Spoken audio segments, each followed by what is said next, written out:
Hello students, vision इंग्लिशच्या YouTube चॅनलमध्ये मी अक्षय sir तुमचं स्वागत करतो. विजन इंग्लिश या यूट्यूब चॅनलच्या माध्यमातून इंग्लिश ग्रामरच्या असणाऱ्या ज्या बेसिक कॉन्सेप्ट्स आहेत या आपण मागच्या काही व्हिडिओजमधून क्लिअर करण्याचा प्रयत्न केलेला आहे. In this video we are going to discuss about parts of sentences. So generally as we all know about sentences, if you want to make any sentence you should know about these parts of sentences. So what exact the parts of sentences in English sentences? And that is subject, verb and object. Okay, so we should know about parts of sentences, and that is subject, verb and object. So let's start our today's video with a new concept, and that is parts of sentences. पहिल्यांदा आपण subject and predicate ही जी concept आहे ही concept समजून घेण्याचा प्रयत्न करूयात. सब्जेक्ट म्हणजे काय असतो तर मराठीमध्ये त्याला आपण कर्ता असं म्हणतो. वाक्याचा जो कर्ता आहे त्याला आपण सब्जेक्ट असं म्हणतो, आणि जे कर्ता सोडून वाक्याचं असणारं उरलेलं जे वाक्य असतं त्याला आपण प्रेडिकेट असं म्हणतो. आपण काही एक्झाम्पल्स बघू ज्याच्या थ्रू तुम्हाला सब्जेक्ट आणि प्रेडिकेट ही काय कॉन्सेप्ट आहे हे लक्षात येईल. फर्स्ट एक्झाम्पल आहे the early bird catches the worm. आता या ठिकाणी इथं रेड मार्कमध्ये बघा द अर्ली बर्ड असं लिहिलेलं आहे. So the early bird this is subject of this sentence and catches the worm this is a predicate of the sentence. Second sentence we should profit by experience. या वाक्यामध्ये we जो आहे तो या ठिकाणी या सेंटेन्सचा सब्जेक्ट म्हणून काम करत आहे, आणि शूड प्रॉफिट बाय एक्सपिरियन्स हा या ठिकाणी प्रेडिकेट म्हणून आलेला आहे. Third sentence Edison invented the phonograph. Edison जो आहे तो एडिसन या ठिकाणी सब्जेक्ट आहे, आणि इन्व्हेंटेड द फोनोग्राफ हा या ठिकाणी प्रेडिकेट म्हणून काम करत आहे. Fourth sentence they are working in the coal mine. They हा सब्जेक्ट आहे, are working in the coal mine this is a predicate in the sentence. Fifth sentence farmer struggled a lot in the flood.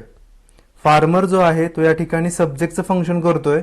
struggled a lot in the flood this is a predicate in the sentence. Sixth sentence Rome was burning in the fire. Rome is a subject of the sentence. Was burning in the fire this is a predicate of the sentence. Seventh sentence Richardson played a fantastic inning. Richardson is a subject of the sentence and played a fantastic inning this is a predicate of the sentence. 8 number George has discovered this machine. In the last sentence George is a subject of the sentence and has discovered this machine this is a predicate of the sentence. So students, I hope you understand what exact the concept of subject and predicate. Let's see another important part in these parts of sentences, and that is subject and object. मराठीत आपण याला सब्जेक्टला कर्ता असं म्हणतो, आणि object जे आहे त्याला आपण कर्म असं म्हणतो. Subject can be noun, pronoun, adjective in the sentences. सेंटेन्सेसमध्ये इंग्लिशचं जर वाक्य तुम्ही बघितलं तर त्या वाक्यामध्ये सब्जेक्टचं फंक्शन कोण कोण करू शकतं. एकतर नाउन करू शकतात. मग नाउनमध्ये भरपूर प्रकार आहेत, ते प्रकार पण आपल्याला त्यानंतर लर्न करायचे आहेत.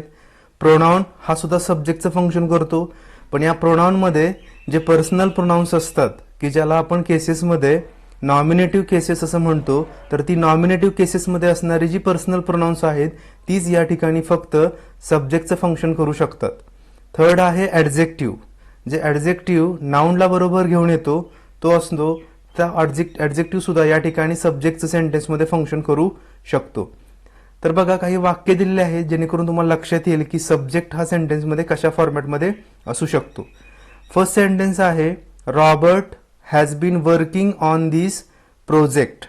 In the first sentence Robert is a subject of the sentence. Robert जो आहे तो या वाक्याचा कर्ता म्हणून काम करत आहे, आणि has been working on this project हा जो कम्प्लीट पार्ट आहे त्या ठिकाणी प्रेडिकेट असा आहे.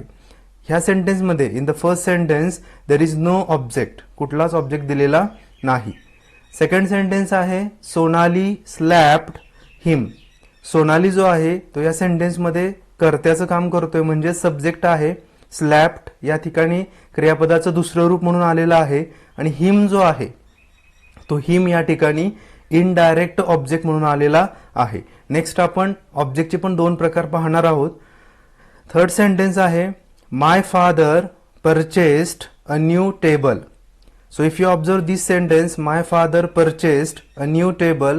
In the third sentence, my father is a subject of the sentence. आता या ठिकाणी my जो आहे तो पॉझिटिव्ह ऍडजेक्टिव्ह आहे, फादर जो आहे तो नाउन आहे.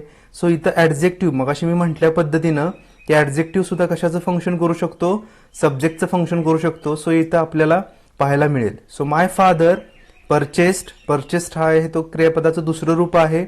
अ new table, this is a direct object. हे वाक्यातलं काय आहे, डायरेक्ट ऑब्जेक्ट म्हणून आलेला आहे. फोर्थ नंबरचं सेंटेन्स आहे Maharashtra government awarded him the Bharat Ratna award.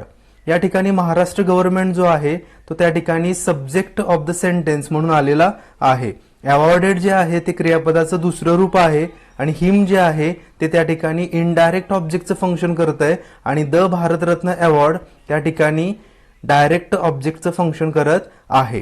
ठीक आहे, म्हणजे एका वाक्यामध्ये डायरेक्ट ऑब्जेक्ट आणि इनडायरेक्ट ऑब्जेक्ट हे दोन्ही सुद्धा येऊ शकतात. फिफ्थ नंबरचं असणारं सेंटेन्स आहे बघा, Thomas had invented this machine. In the fifth sentence Thomas हा जो आहे तो या ठिकाणी सब्जेक्ट ऑफ द सेंटेन्स आलेला आहे, हॅड इन्व्हेंटेड आहे. त्याचबरोबर दिस मशीन जे आहे ते त्या ठिकाणी डायरेक्ट ऑब्जेक्ट म्हणून आलेला आहे. सिक्स्थ सेंटेन्स आहे Eliza was giving her a salutation. Eliza जी आहे ती या सेंटेन्समध्ये सब्जेक्ट म्हणून आलेली आहे की जी नाउन आहे. वॉज गिव्हिंग आहे पुढं, हर जे आहे ते इनडायरेक्ट ऑब्जेक्ट आहे आणि अ सॅल्युटेशन हा या ठिकाणी डायरेक्ट ऑब्जेक्टचा वर्क या सेंटेन्समध्ये करत आहे. So I hope you understand what exact the concept of subject and object in the given sentences. Next जो स्मॉल पार्ट या व्हिडिओजमध्ये तुम्हाला स्टडीला आहे तो म्हणजे टाइप्स ऑफ ऑब्जेक्ट्स. ऑब्जेक्ट्सचे प्रकार कुठले कुठले असतात. So in English there are two types of objects. कर्माचे दोन प्रकार पडतात. फर्स्ट आहे direct object and second one is indirect object. Direct object comes directly in the sentence, but indirect object जो असतो सेंटेन्सेसमध्ये तो कसा असतो तर accusative case functions as an indirect object. आपण केसेसचा चॅप्टर बघितलाय की त्याच्यामध्ये नॉमिनेटिव्ह केस, अक्युजेटिव्ह केस आणि पॉझेसिव्ह केस अशा तीन केसेस आपण पाहिलेले आहेत. सो दॅट अक्युजेटिव्ह केस जी असणार आहे म्हणजे साधारणतः आपण थोडासा विचार करूया की आयचा जो अक्युजेटिव्ह केस आहे तो काय होतो, मी असा होतो. वीचा अक्युजेटिव्ह केस अस असा होतो. सेकंड यूचा अक्युजेटिव्ह केस यू असा होतो. त्याचबरोबर हीचा अक्युजेटिव्ह केस हिम असा होतो. शीचा अक्युजेटिव्ह केस हर होतो. इटचा अक्युजेटिव्ह केस इटच असतो आणि देचा अक्युजेटिव्ह केस हा देम असतो. सो ह्या ज्या अक्युजेटिव्ह केस आहेत या accusative case always functions as an indirect object in the given sentences. सेंटेन्सेसमध्ये इनडायरेक्ट ऑब्जेक्ट म्हणून या अक्युजेटिव्ह केसेसमधले असणारे जे काही वर्ड्स असतात किंवा त्याला आपण प्रोनाउन म्हणू शकतो हे त्या ठिकाणी फंक्शनिंग करतील. So let see some of the examples related with types of objects. First example आहे बघा, she has given her a present. आता ह्यामध्ये जर तुम्ही व्यवस्थित त्याचं अनालिसिस केलं तर शी आहे तो या ठिकाणी सब्जेक्ट म्हणून आलेला आहे. हॅज आहे तो या ठिकाणी हेल्पिंग वर्ब म्हणून आलेला आहे आणि गिव्हन जो आहे तो क्रियापदाचं तिसरं रूप आहे. हर जे आहे हे या ठिकाणी काय आहे, इनडायरेक्ट ऑब्जेक्ट म्हणून आलेला आहे आणि अ प्रेझेंट या वाक्यामध्ये डायरेक्ट ऑब्जेक्टचं फंक्शन करत आहे. सेकंड सेंटेन्स आहे the government of India has announced him the Padma Bhushan award. The government of India हा जो होल पार्ट आहे सेंटेन्सचा तो त्या ठिकाणी सब्जेक्ट म्हणून आलेला आहे. हॅज जो आहे तो त्या ठिकाणी हेल्पिंग वर्ब म्हणून आलेला आहे. अनाउन्स्ड जे आहे ते क्रियापदाचं V3 फॉर्म आहे. हिम जो आहे तो इनडायरेक्ट ऑब्जेक्ट म्हणून आलेला आहे आणि द पद्मभूषण अवॉर्ड हा या सेंटेन्समध्ये डायरेक्ट ऑब्जेक्टचं फंक्शन करत आहे. सो हे जे क्लासिफिकेशन आहे किंवा अनालिसिस आहे सेंटेन्सचं, हे खूप इम्पॉर्टंट आहे. जर तुम्हाला इंग्लिशमधली सेंटेन्सेस अगदी सिम्पल वेने लक्षात ठेवायचे असतील, त्याचे मिनिंग तुम्हाला इंडिकेट करायचे असतील, ॲट द सेम टाइम तुम्हाला टेन्सेसचं चॅप्टर नंतर ज्यावेळी तुम्ही पाहणार आहात त्यामध्ये ह्या गोष्टी खूप इम्पॉर्टंट असणार आहेत. थर्ड एक्झाम्पल आहे आपलं बघा की शी स्लॅप्ड हिम इन द पार्टी. आता हे जे सेंटेन्स आहे शी स्लॅप्ड हिम इन द पार्टी, याच्यामध्ये डायरेक्ट ऑब्जेक्ट कुठलाही आलेला नाही. याच्यामध्ये फक्त तुम्हाला इनडायरेक्ट ऑब्जेक्ट दिलेला आहे की जो आहे हिम.